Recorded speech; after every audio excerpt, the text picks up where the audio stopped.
이상과 현실의 차이를 보여주는 재미있는 사진들이 있어요. 우리가 이런 꿈을 꾸죠. 프랑스 여행 가보고 싶다. 프랑스 파리에서 에펠탑이 보이는 공원에서 사랑하는 사람과 여유 있는 피크닉을 즐기고 싶다. 이런 꿈을 꾸잖아요. 실제 에펠탑 앞에 가보면 어떻게 될까요? 이렇습니다. 우리가 중국에 가면 만리장성 보고 싶잖아요. 그 거대한 만리장성, 저 신비하고 웅장한 것을 내 눈으로 좀 보고 싶다. 실제 가면은요, 이런 모습을 보게 되고요. 브라질 가보셨습니까? 브라질의 리우데자네이루, 이 아름다운 해변을 보며 바캉스를 즐기고 싶다. 이런 소망을 가질 수 있는데요. 실제 가보면 이렇습니다. 한번 인사하시죠. 이상과 현실은 다릅니다. 우리는 다 꿈이 있죠. 이상을 꿈꿉니다. 하지만 우리의 이상에 비해 현실은 그렇지 못할 때가 참 많은 것 같습니다. 성경 인물들도 그랬어요. 아브라함을 한번 볼까요? 창세기 12장 1절에서 2절 보시면은 여호와께서 아브라함에게 이르시되 너는 너의 고향과 친척과 아버지의 집을 떠나 내가 내게 보여줄 땅으로 가라. 내가 너로 큰 민족을 이루고 내게 복을 주어 내 이름을 창대하게 하리니 너는 복이 될지라. 아멘. 사실 부담스러운 말씀일 수도 있지만 고향과 친척과 아버지의 집을 떠나라는 말씀이 굉장히 부담스러울 수는 있지만 하나님의 분명한 약속이 있지 않습니까? 사실은 가슴 뛰는 말씀이에요. 너무나 기대가 되는 말씀이에요. 나를 모든 민족 가운데 내 이름을 창대하게 하고 나로 큰 민족을 이루고 복을 주신다는 말씀, 얼마나 기대되는 말씀입니까? 아마 아브라함은 대단한 일들이 내 인생에 펼쳐질 것을 기대하며 떠났을 거예요.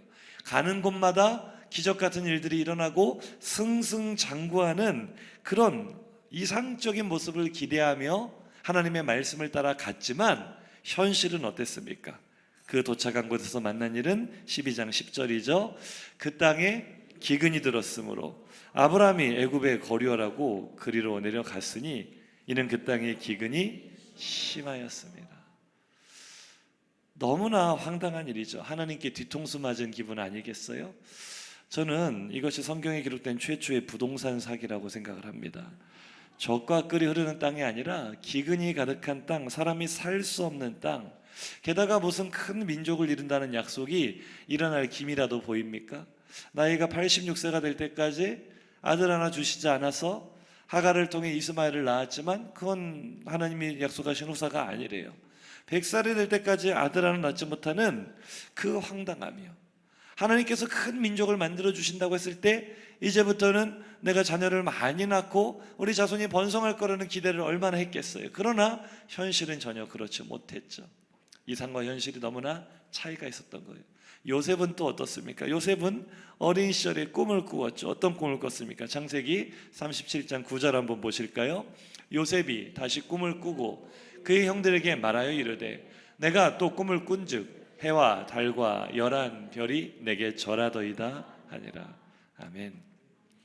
사실 이때까지만 해도 요셉은 그 꿈의 의미를 다 알지는 못했죠. 다 이해하지는 못했지만 적어도 우리가 이 꿈을 들었을 때 좋은 꿈 같아요? 나쁜 꿈 같아요? 높여주시겠다는 말 같아요? 관심 없다는 말 같아요? 뭔가 요셉을 높여주실 거라는 그런 기대를 하지 않았겠어요? 무슨 일인지는 잘 모르겠지만 정확히 어떤 일들이 일어날지는 모르겠지만 기대가 되는 꿈이라고요. 하나님께서 나를 해와 달과 별보다도 더 높은 자리에, 존귀한 자리에 세워주시지 않을까? 그런 기대를 품지 않았겠어요? 요셉이 그런 소망을 품지 않았겠어요? 그러나 그 꿈과 달리 요셉의 현실은 어땠습니까? 시편 105편 17절 이하를 한번 보시죠. 시편 105편 17절 이하 시작. 요셉이 종으로 팔렸도다. 그의 발은 착고를 차고 그의 몸은 쇠사슬에 매였으니. 어때요? 이상은 크고 꿈은 대단했지만 그의 현실은 이집트의 노예로 팔려갔고 거기서도 억울한 누명을 쓰고 죄수의 몸으로 감옥에 들어가는 것이 현실이었어요. 존귀한 인생은 그만두고 평범한 삶조차도 살지 못하는 극한 상황에 처한 이상과 달리 현실은 너무나도 혹독했죠. 우리는 어떻습니까? 우리도 예수를 믿으며 꿈을 꾸지 않습니까? 내 인생이 찬란하게 꽃필 것이라는 기대를 하지 않습니까? 하나님께서 나를 가장 좋은 곳으로, 아름다운 곳으로 인도하실 것이라고 믿으시면 아멘 하시기 바랍니다. 그래, 우리에게 그런 꿈이 있잖아요. 우리가 그런 꿈을 품을 수밖에 없는 이유는 하나님께서 우리에게 언제나 미래의 소망을 약속하시기 때문입니다. 오늘 본문에도 그 약속이 있죠. 7절부터 10절 한번 읽어보겠습니다. 시작. 내 하나님 여호와께서 너를 아름다운 땅에 이르게 하시나니 그곳은 골짜기든지 산지든지 시내와 분천과 샘이 흐르고 보리의 소산지요 포도와 무화과와 석류와 감람나무와 꿀의 소산지라. 네가 먹을 것에 모자람이 없고 네게 아무 부족함이 없는 땅이며 그 땅에 철이요 산에서는 동을 갤 것이라. 내가 먹어서 배부르고 내 하나님 여호와께서 옥토를 내게 주셨으므로 말미암아 그를 찬송하리라. 아멘. 얼마나 아름다운 꿈입니까? 하나님은 우리가 이상적으로 생각하는 목적지를 이미 너무나 잘 알고 계세요. 그리고 우리에게 그 미래의 소망을 약속하십니다. 내가 너를 거기로 인도하겠다는 거예요. 그래서 우리는 오늘 그 약속을 믿고 믿음의 길을 걸어갑니다. 아름다운 하나님의 나라에 이를 것을 신뢰하면서 꿈꾸면서 믿음의 길을 걸어가는 거죠. 그리고 우리에게 부족함이 없이 채워주실 하나님을 이렇게 찬양합니다. 시편 23편 1절에서 2절입니다. 시작. 여호와는 나의 목자시니 내게 부족함이 없으리로다. 그가 나를 푸른 풀밭에 누이시며 쉴 만한 물가로 인도하시는도다. 아멘. 이런 찬양을 하는 그 배경에는요, 하나님께서 약속하셨다는 그 믿음이 있는 거예요. 하나님께서 나를 꿈같은 이상적인 아름다운 땅으로, 부족함이 없는 땅으로 인도하실 것을 믿기 때문에 여호와는 나의 목자시니 찬송하는 줄로 믿습니다. 그런데 어때요? 우리가 그렇게 믿음의 길을 걷는 동안 얼마 가지 못해서 우리는 이상과 현실은 달라도 너무나 다르다는 것을 뼈저리게 깨닫게 되죠. 하나님께 제대로 뒤통수를 맞았다라고 생각하시는 분들도 있어요. 하나님께 사기당했다, 속았다라는 생각이 드는 순간도 있습니다. 왜요?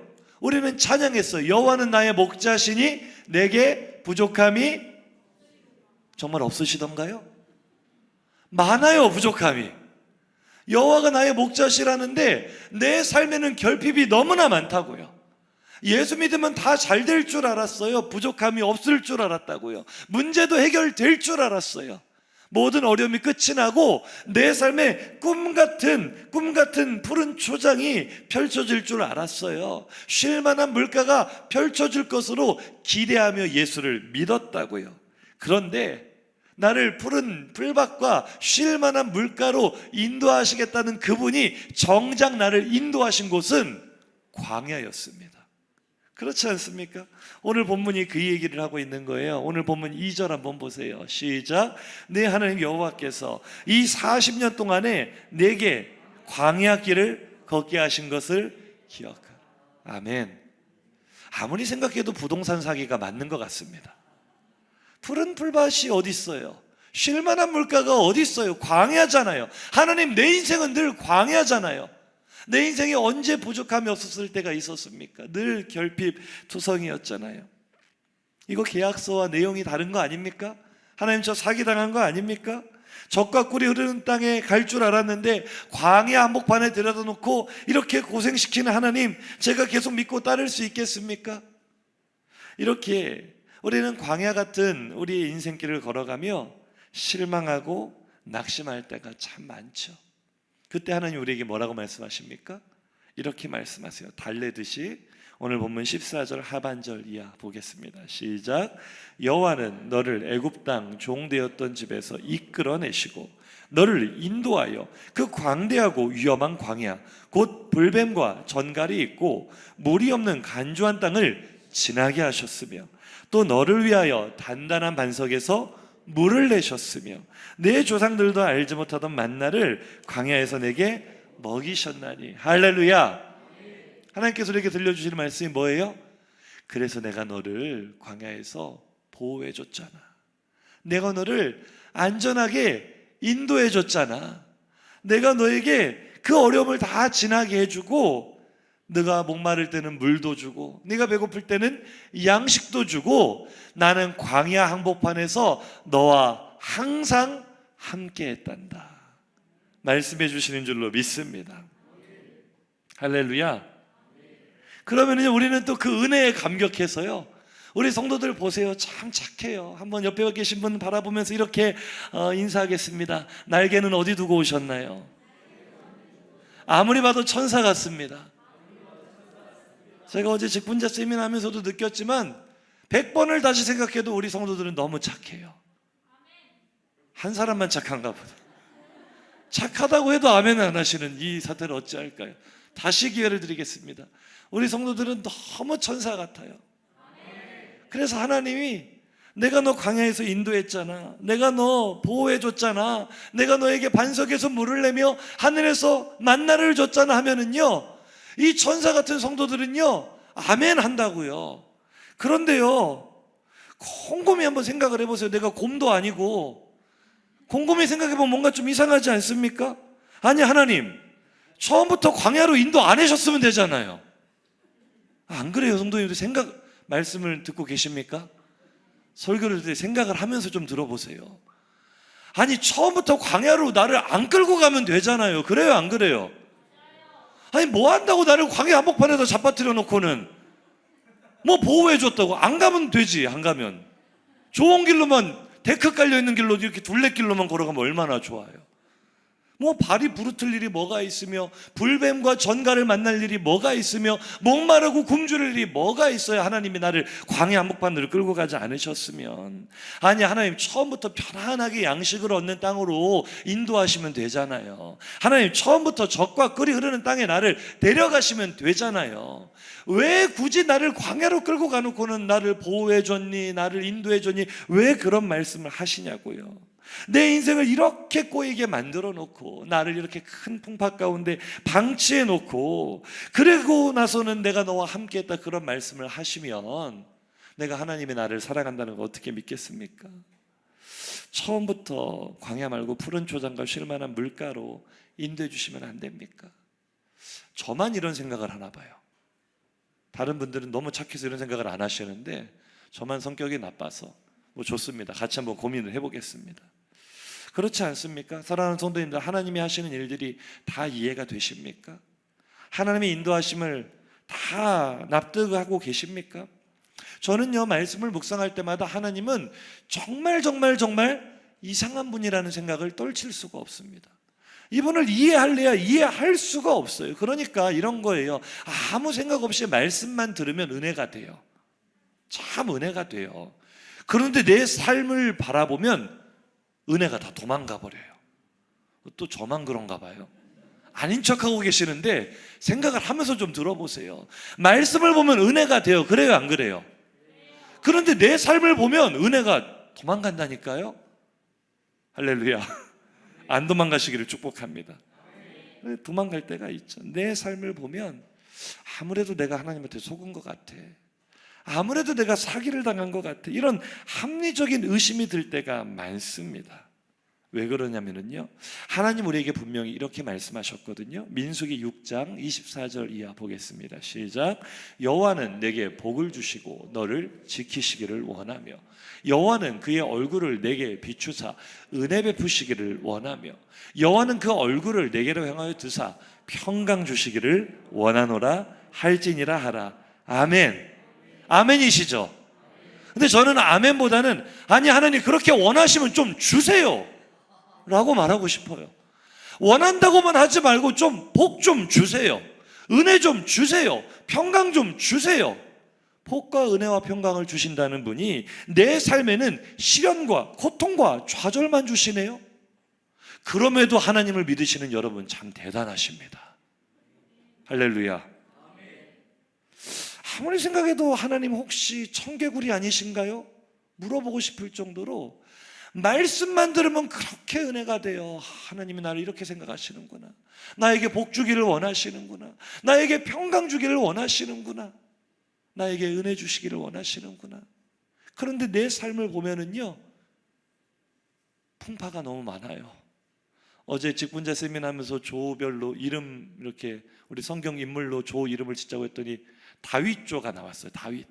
그래서 왜 다윗입니까? 라고 물어봤더니 서로 나눔을 해봤더니 우리 조원들이 인생의 풍파가 너무 많대요. 너무 고통을 많이 겪어서 우리 다윗처럼 고통을 이겨내고 섭시다. 그러니까 오늘 다른 분들은 몰라도 다윗 조원 여러분, 제 마음에 공감하실 거라 믿습니다. 아니, 풍파가 많잖아요. 무슨 복과 평강과 은혜, 물론 주시겠죠. 그런데 내 삶에 보이는 건 환난과 풍파와 좌절과 눈물밖에 없을 때가 많아요.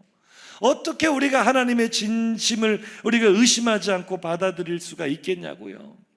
말씀만 들으면 내 인생에 끝없는 봄날이 펼쳐질 것 같은데 내 삶을 보면 영원한 겨울도 모자라서 영원한 빙하기가 온 것 같아요. 영원히 끝나지 않을 것만 같은 추운 계절이 계속되고 있어요. 성도님들은 어떠십니까? 그런데 성경은 우리에게 말합니다. 하나님께서 우리를 편안한 길이 아니라 광야로 인도하시는 이유가 있다고요. 그 이유는 하나님이 능력이 부족해서도 아니고 우리를 사랑하지 않아서도 아니고, 너무나 아이러니하지만 도리어 하나님이 우리를 너무나 사랑하시기 때문에, 너무나 아끼시기 때문에 광야로 인도하신다고 말씀하십니다. 이해가 잘 안 돼서 아멘 소리가 좀 작아진 것 같아요. 이게 또 무슨 말인가? 오늘 본문 12절에서 14절 상반절까지를 한번 보겠습니다. 주의 깊게 시작. 네가 먹어서 배부르고 아름다운 집을 짓고 거주하게 되며 또 내 소와 양이 번성하며 내 은금이 증식되며 내 소유가 다 풍부하게 될 때 네 마음이 교만하여 내 하나님 여호와를 잊어버릴까 염려하노라. 아멘. 성경은요, 우리 인생의 본질을 꿰뚫어 보고 있습니다. 하나님께서 말씀하시죠. 내가 다시는 세상을 물로 심판하지 않을 거다. 왜냐하면 사람이 어려서부터 그 생각하는 바가 악합니다. 우리가 도덕 시간에 성선설이니 성악설이니 배우는데요, 성악설이 맞아요. 원래는 성선설이 맞았죠. 하나님이 지으신 그 모든 것이 보시기에 심히 좋았더라.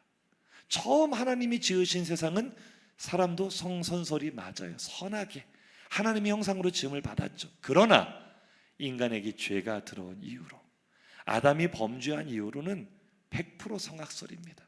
그게 원죄예요. 원죄.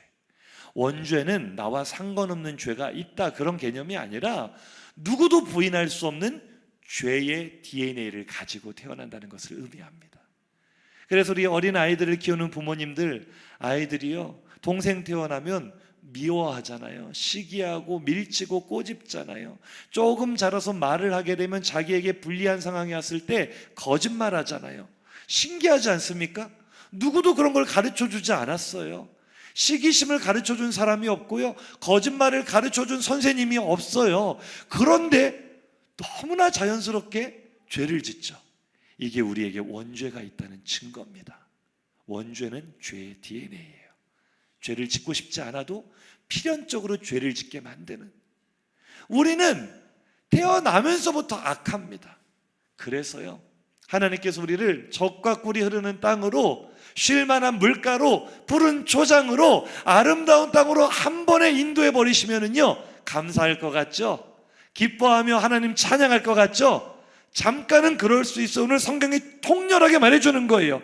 하나님께서 너를 배부르게 해주시면, 너를 편안하게 거주하게 해주시면, 너를 번성하게 해주시고 증식되게 해주시고 풍부하게 해주시면 바로 따라오는 필연적인 결과가 무엇이냐? 네 마음이 교만해져서 하나님을 잊어버리게 될 거다.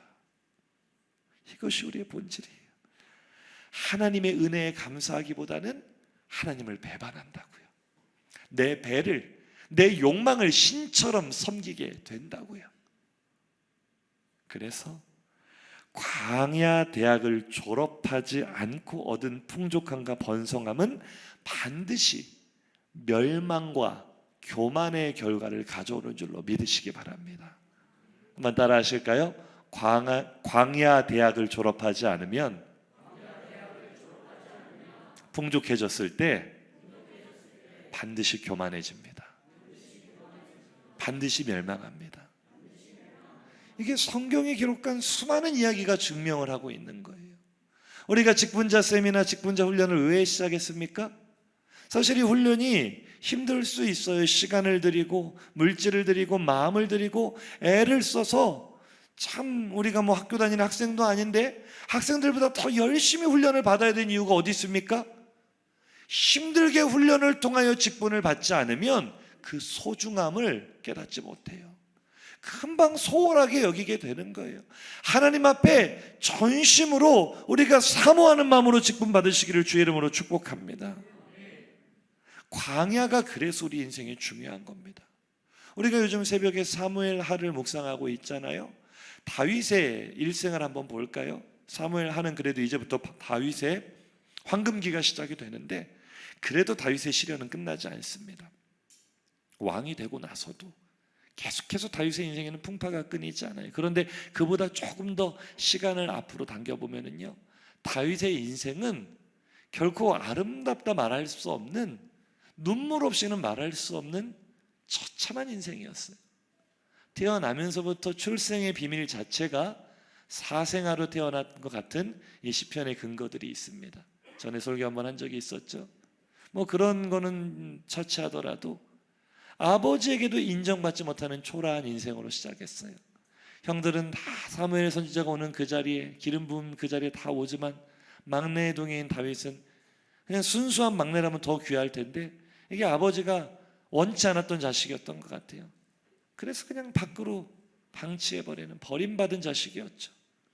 그리고 나서 다윗의 인생이 골리앗을 쓰러뜨리고 조금 피는가 싶더니 이제 왕이 그를 죽이겠다고 달려드네요. 다윗의 인생은요, 철저하게 광야였습니다. 철저하게 고통의 연속이었고 눈물 골짜기의 연속이었습니다. 그러나 우리는 성경을 보고 알지 않습니까? 그 광야 대학이 다윗을 이스라엘 역사를 통틀어 가장 존귀하고 가장 아름다운 왕으로 만들어낸 줄로 믿습니다. 한번 인물을 대조해서 볼까요? 다윗의 앞에 왕이었던 사울, 다윗 다음 왕이었던 솔로몬, 이 두 왕의 공통점이 뭔지 아십니까? 이 두 사람은요, 광야 대학을 졸업하지 않고 바로 적과 꿀이 흐르는 땅에 도착한 인물들이에요. 사울이 고통 중에 고난 중에 하나님을 만났다는 기록이 있습니까? 그냥 훤칠한 외모 가지고 승승장구하는 인생을 살다가 한 번의 왕으로 발탁되어서 성공하는 인생의 표본이 된 인물, 사울 아닙니까? 솔로몬은 더하죠. 완전히 금수저로 태어나서 고생 한번 안 하고 어려움 한번 겪어보지 않고 아버지 다윗이 다 기틀을 닦아놓은데 숟가락만 얹은 인생의 솔로몬 아닙니까? 사울과 솔로몬은요, 광야 대학을 거치지 않았어요. 그들의 인생에 광야가 없었어요. 그 결과가 어떻게 됐습니까? 한 사람은 하나님 버리고 교만하여 자기 이름 세우는 인생 살다가 비참한 죽음으로 인생이 끝나버렸습니다. 한 사람은 시작은 좋았지만, 시작은 아름다웠지만 뒤로 갈수록 교만해져서 나라가 부강해지고 자기가 많은 영광을 얻을수록 하나님께 감사하기보다는 교만해져서 우상을 들여오고 이방신을 섬기다가 결국 하나님의 진노를 받아 나라가 분열되는 원인을 제공한 비참한 인생으로 막을 내리게 됐어요. 우리가 바라볼 때 우리 인생에 광야가 없었으면 좋겠죠. 우리 인생에 늘 적과 꿀이 흘러가는 그런 아름다운 땅만 펼쳐지면 좋겠죠. 우리의 삶의 현실이 이상처럼 아름답기만 했으면 좋겠지만, 그런 아름답기만 한 인생을 살았던 솔로몬이나 사울의 인생의 결과를 보니 결코 그것이 아름다운 인생이 아니더라고요. 할렐루야. 솔로몬과 사울만 그런 게 아니죠. 나도 그렇습니다. 하나님께서 우리에게 복을 주시는 원리가 꼭 그렇습니다. 잠언 3장 34절인데요, 너무나 중요합니다. 크게 한번 읽어볼까요? 진실로 그는 거만한 자를 비웃으시며 겸손한 자에게 은혜를 베푸시나. 아멘. 창세기 이후로 지금까지 하나님께서 교만한 자에게 복을 주신 역사가 없어요. 그 사람이 출신이 어떻든 능력이 어떻든 배경이 어떻든 교만한 사람은 반드시 망합니다. 하나님은 교만한 자를 버리십니다. 할렐루야. 하나님이 복 주시는 사람은요, 다른 거 없어요. 출신이 비천해도 괜찮아요. 지식이 짧아도 괜찮아요. 신분이 천해도 괜찮아요. 겸손한 자를 하나님은 사랑하시고 겸손한 자에게 넘치도록 복과 은혜를 베푸시는 분인 줄로 믿습니다. 그러니까요, 이게 참 놀라운 원리가 있는 거예요. 광야가 우리에게 복을 주시는 통로가 되는 거예요. 광야 대학을 거치지 않고는 하나님의 복을 받을 수가 없는 거예요. 왜요? 광야 대학의 전공 필수 과목이 바로 겸손이기 때문입니다. 오늘 본문이 그 이야기를 하고 있는 거예요. 2절 다시 한번 읽어보시죠. 시작. 내 하나님 여호와께서 이 40년 동안에 내게 광야길을 걷게 하신 것을 기억하라. 이는 너를 낮추시며 너를 시험하사 내 마음이 어떠한지 그 명령을 지키는지 지키지 않는지 알려 하심이라. 할렐루야. 하나님이 능력이 없어서 나를 광야로 몰아넣으신 게 아니고 나를 사랑하지 않아서 나에게 고통의 연속이 펼쳐진 인생길로 인도하신 게 아니고 하나님이 나를 숱한 시련과 눈물의 골짜기로 지나게 하시는 이유는 너무나 아이러니하지만 사실은 나를 정말로 사랑하시기 때문인 줄로 믿으시기 바랍니다. 나에게 진실로 복을 주기를 원하시기 때문에, 너무나 간절히 원하시기 때문에 나를 복받을 그릇으로 만드시려고, 하나님의 복을 담을 수 있는 그릇으로 만드시려고 겸손을 훈련시키시려고 오늘 나를 광야대학으로 인도하시는 줄로 믿습니다. 인사하시죠. 나에게 복 주시려고, 당신에게 복 주시려고 광야로 인도하십니다. 오늘 본문이 그렇게 증거하고 있어요. 16절 하반절 한번 보세요. 시작. 이는 다 너를 낮추시며 너를 시험하사 마침내 내게 복을 주려 하심이었느니라. 할렐루야. 마침내. 이 구절이 있는데 온몸에 전율이 오지 않습니까? 하나님, 나는 하나님의 일하심을 이해할 수 없었어요. 왜 내게 이런 아픔을 주시는지, 왜 우리 가정은 이렇게 힘들게 하시는지, 왜 내 인생에는 어려움이 끊이지 않는지 나는 하나님의 일하심을 도저히 이해할 수 없었어요. 다윗조 여러분들 공감하십니까? 이해할 수 없었잖아요. 그런데 마침내 우리에게 비밀을 알게 하시는데, 하나님이 너를 왜 광야로 인도하셨느냐? 너를 낮추시고 너를 겸손하게 하심으로 복을 담는 그릇으로 다 단련하신 후에 마침내 내게 복을 주시려고 나를 만들어 오셨다고요. 할렐루야. 나는 그 하나님의 마음을 이해하지 못해 얼마나 하나님을 많이 원망했습니까? 얼마나 많이 하나님을 불평했습니까? 그런 하나님은 묵묵히 나를 가장 좋은 길로 인도해 가시는 거예요. 할렐루야. 광야대학으로 나를 인도하실 때 하나님이 나를 낮추신다는 것은 그런 의미죠. 광야는요, 풀 한 폭이 나지 않아요. 어디서 농사를 지으며 어디서 양식을 얻으며 어디서 물을 얻겠어요? 사람이 살 수 없는 땅입니다. 그런데 그 광야에서 우리가 낮아짐으로 배우는 게 무엇입니까? 하나님, 나는 못 살아요. 나는 여기서 단 하루도 살 수가 없어요. 그러나 내가 오늘을 사는 것은 하나님이 나를 붙들고 계시기 때문입니다. 나는 하나님 없이는 살 수 없는 인생입니다. 한순간도 살 수 없는 인생입니다. 하나님은 광야에서, 광야 현장에서 인생의 힘을 의지하는 것이 아니라 하나님만 의지하는 겸손한 그릇으로 우리를 만들어 가시는 줄로 믿습니다. 8장 3절이에요. 시작. 너를 낮추시며 너를 줄이게 하시며 또 너도 알지 못하며 내 조상들도 알지 못하던 만나를 내게 먹이신 것은 사람이 떡으로만 사는 것이 아니요 여호와 입에서 나오는 모든 말씀으로 사는 줄을 네가 알게 하려 하심이니라. 할렐루야. 우리는 떡이 있어야 산다고 생각을 해요. 우리의 말로 번역하면 우리는 돈이 있어야 산다고 생각을 한다고요. 오늘날 왜 대한민국 이렇게 출산율을 떠나 결혼율, 혼인율이 왜 이렇게 낮습니까? 다 경제적인 문제예요. 어느 정도 경제적 기반이 없으면 결혼할 수 없다라는 생각이 팽배해요. 이렇게 힘들게 맞벌이를 해도 애를 키우기 힘든 사회 속에서 뭐하라고 자식까지 낳아서 고생시키냐라는 생각이 젊은이들 가운데 아주 뱅배하다고요. 우리 청년들 가운데도 그런 생각이 있다면 회개해야 돼요. 사람은 떡으로 사는 것이 아니라, 돈으로 사는 것이 아니라 하나님의 은혜로 사는 것입니다. 하나님이 공급하시는 힘으로 사는 것입니다. 저는요, 대학교 졸업하자마자 제가 8월 달에 코스모스 졸업하고 12월에 26살에 결혼했어요. 놀라지도 않으시고 무슨 돈이 있겠어요. 진짜 10원짜리 하나 없이 결혼했단 말이 저는 농담이 아니라 진짜 현실이 그랬어요. 그때 당시에요, 가장 그 지역에서 어려우신, 형편이 어려우신 분들이 살아가는 아주 그 쪽방 같은 원룸 그 아파트가 있는데 거기 들어갈 돈도 없었어요. 그런데 그냥 무턱대고 결혼을 했어요. 그러면 요즘 젊은이들의 이 생각 들으면 저는 벌써 말라 죽었어야 돼요. 제가 죽었습니까? 더 멋있어졌습니까? 할렐루야.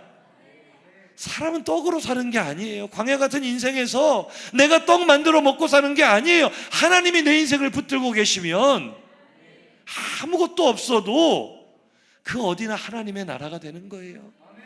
존귀한 인생이 되는 거예요. 돈이 없는데 어디에서나 당당한 인생이 되는 거예요. 하나님을 모르는 사람은요, 돈이 없으면 불안해요. 돈이 없으면 위축돼요. 누구 앞에 서지도 못해요. 그러나 하나님의 신실하심을 믿는 백성은요, 제가 부자라서 당당하겠습니까? 하나님 빽이 있어서 당당하겠습니까? 할렐루야. 저 돈 하나도 없어요. 가난해요. 그런데 당당해요. 어디 가서도 위축되지 않아요. 하나님이 공급하시는 힘으로 사는 인생은 사람이 떡으로만 사는 것이 아니다. 겸손이 뭐예요? 사람들 앞에서 아이고 네네 하면서 나를 낮추는 게 겸손이 아니라 하나님을 범사에 인정하는 거예요. 하나님, 내 인생이 무엇입니까? 내가 무엇입니까? 나는 하나님이 나를 붙들어 주시지 않으면 나는 한 시간도 살 수 없는, 단 1분 1초도 살 수 없는, 특히 저는 이 호흡 문제로 몸이 좀 안 좋았었잖아요. 저는 더 절실히 깨달아요. 하나님이 내 호흡 딱 잡아버리시면 10초도 못 살아요. 한순간도 못 살아요. 연약한 인생이에요. 그걸 인정하는 것이 겸손이에요. 내가 아무리 지혜로운 것 같아도, 내가 아무리 많이 가진 것 같아도, 내가 능력이 있는 것 같아도 사람은 그거 가지고 사는 거 아니야.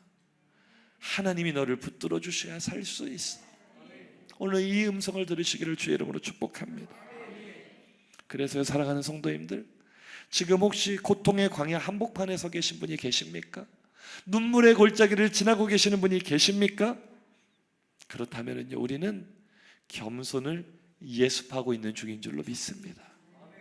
왜 하나님께서 이스라엘을 40년 동안 미리 예행 연습시키셨어요? 너희들이 가나안 땅에 들어가면 내가 너희에게 복을 줄 거야. 풍족하게 할 거야. 번성하게 할 거야. 그런데 너희들 교만해질 거야. 너희들 하나님 버릴 거야. 그래서 지금 훈련받아야 돼. 그래서 지금 광야대학을 졸업해야 돼. 여기서 너를 낮추시는 하나님의 은혜를 경험해야 돼. 하나님 없이는 살 수 없다는 삶의 고백이 돼야 돼. 그래야 하나님이 너에게 복을 부어주실 때 네가 그 복을 받아 누릴 수 있다. 할렐루야.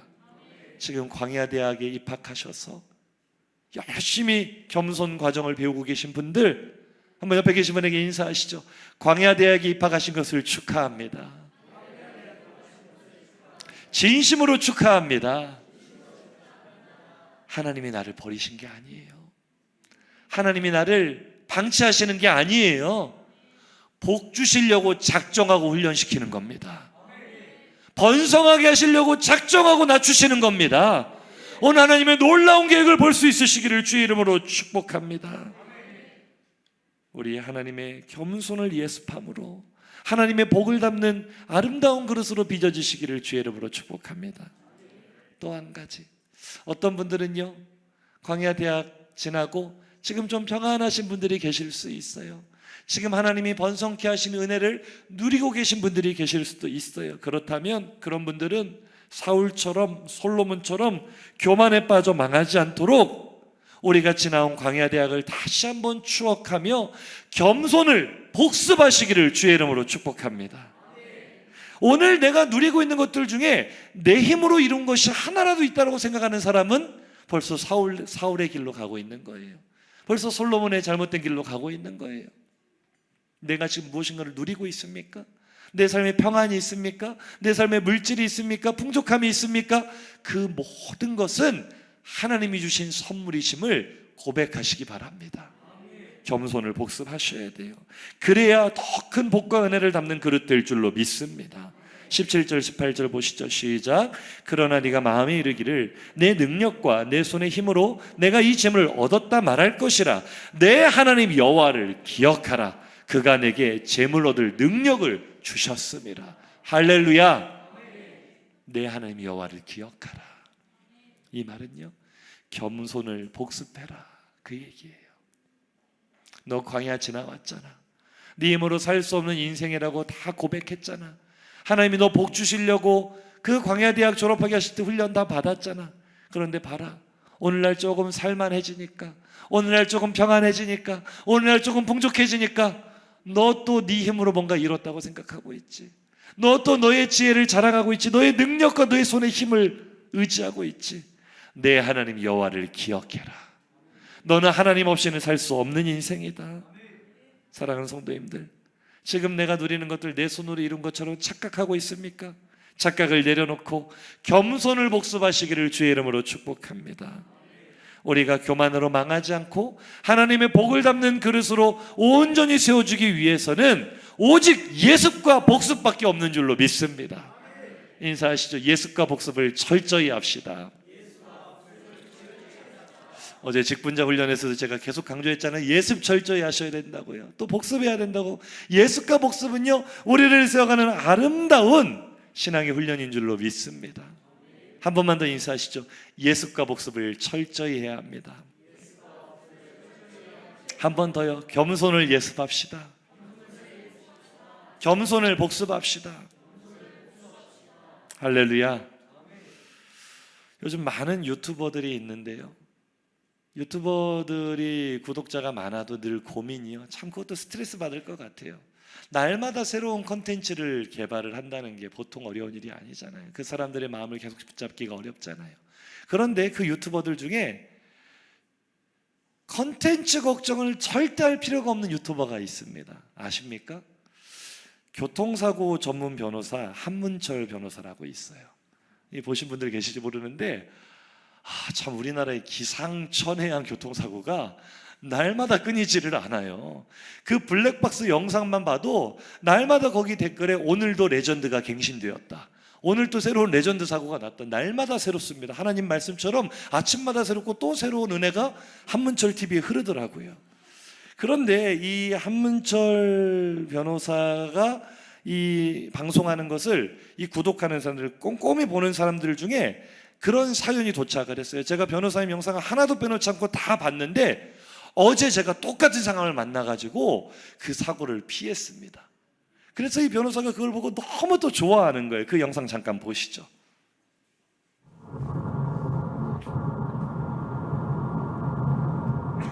애들이 많이 오네요, 자전거가. 문철이 이런 거 조심하라고 그래.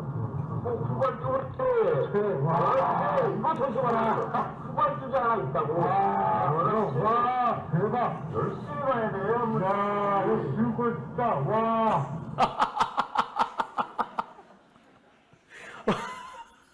애들이 뛰면 또 나오잖아요. 예. 다시 한번 소리 좀 키워서 다시 한번 들어보시죠. 예. 한문철이 이런 거 조심하라 그랬어. 애들이 뛰면은 뒤에 또 뛰는 애가 있고, 저렇게 애들이 자전거가 여러 대 오면 나중에 후발주자가 있어. 그렇지. 미리 예상하신 거예요, 이분은요. 이분이 운전하시면서 네, 자전거 여러 대 오네, 이럴 때 조심하라 그랬어. 나중에 나고병이 있어. 후발주자. 예, 후발주자. 다시 한번 저기서요. 저기에 자전거들이 쭉 오죠. 자전거. 그러면요, 꼭 자전거들 애들 뛸 때 반드시 뛰고 나서요, 시간이 지나면 안 오는데요, 그로부터 몇 초 후에 또 나타나요. 그럴 가능성이 상당히 높습니다. 자전거도요, 또 나타날 가능성이 있어요. 자, 문철이 이런 거 조심하라고 그래. 두발 그렇지. 이거 조심하라. 두발 주자 하나 있다고. 와, 대박. 열심히 가야 돼. 야, 이거 지우고 진짜. 와. 네. 와. 그 이분은 미리 준비하고 있었으니까 옳지 하나 또 나올 거야. 미리 대비했으니까 좀 피할 수 있었지. 그냥 갔으면 좀 사고를 이어지죠. 한문철이 이런 거 조심하라 그랬어. 고맙습니다. 네. 후발 주자. 할렐루야. 인사하시죠. 열심히 봐야 합니다. 아니 저는 이 영상도 참 신기하죠. 운전하신 분들 다 공감하실 거예요. 우리가 저걸로 보면은 별로 이렇게 안 되는데 운전하신 분들이요, 자전거들 다 지나갔잖아요. 그러면 거기서 속도 내기 쉽거든요. 저거 여지없이 사고 납니다. 저기 천천히 안 갔으면은요, 아이들은, 저도 아파트 단지에서 한번 그럴 뻔했거든요. 유치원 차가 딱 멈춰서 제가 속도를 줄이고 있는데 갑자기 얘가 그 차 뒤로 팍 달려 나오는데, 이거는 어떻게 할 수가 없어요. 미리 조심하지 않으면은 이런 상황밖에 없거든요. 근데 이 사람도 분명히 사고가 날 상황인데 저 장면을 봤다는 거죠. 한문철 TV에서. 한문철 이거 조심하라 그랬어. 그랬더니 딱 나오잖아요. 근데 저는 그것보다도 저 변호사가 저 너무나 행복해하는 모습 보셨죠? 이거 봐라, 내 말이 맞지 않느냐, 조심하라 그랬잖아. 너무 흡족해하고 기뻐하는 모습을 보는데 이런 생각이 들었어요. 하나님도 우리를 보실 때 이러지 않을까. 거봐, 내가 너 교만 조심하라 그랬지. 내가 너 교만해질 수 있다 그랬지. 하나님 말씀 잘 들어야 돼. 너 복 받는 그릇 되려면 교만을 멀리 해야 돼. 겸손을 연습해야 돼. 우리가 그 말씀대로 교만해질 만할 때, 맞아, 나 하나님의 그 은혜를 복습해야 돼. 내가 어떻게 여기까지 왔는지 복습해야 돼. 그 교만에 넘어지는 그 위험한 순간을 피할 때 하나님이 얼마나 기뻐하실까. 하나님이 얼마나 흡족해 하실까. 우리 그것을 꿈꾸시기를 주님의 이름으로 축복합니다. 어제 우리 직분자 세미나하면서 제가 너무나 감사하고 너무나 기뻤던 것이, 우리 직분자들 너무 얼마나 겸손한지 몰라요. 얼마나 순종을 잘하는지 몰라요. 늘 우리 교회 화평교회의 미래가 밝은 줄로 믿습니다. 그래서 저는 직분자들에게 다시 한번 또 강조하고 싶어요. 한 번 더 인사하시죠. 예수 복습 철저히 합시다. 말씀을 줄여 마치겠습니다. 지금 내 인생이 꼬이는 것 같으신 분들, 수많은 고난에 있는 분들, 겸손을 예습하시기 바랍니다. 예습하라고 주신 시간입니다. 복담물 그릇으로 만들어가고 계십니다. 지금 평안과 풍요를 누리고 계신 분들, 겸손을 복습하시기 바랍니다. 내가 어떻게 여기까지 왔는지 하나님의 은혜를 잊지 마시기 바랍니다. 광야대학에서 나를 먹이시고 입히신 하나님이 기억하시며 더 큰 복을 담는 그릇으로 만들어지시기를 주님의 이름으로 축복합니다. 따라하시죠. 겸손은 하나님을 인정하는 것입니다. 나를 낮추고 나는 죽고 예수로 사는 것입니다. 우리 그렇게 겸손을 예습하고 복습하며 하나님의 복을 담는 그릇 되시기를 주의 이름으로 축복합니다.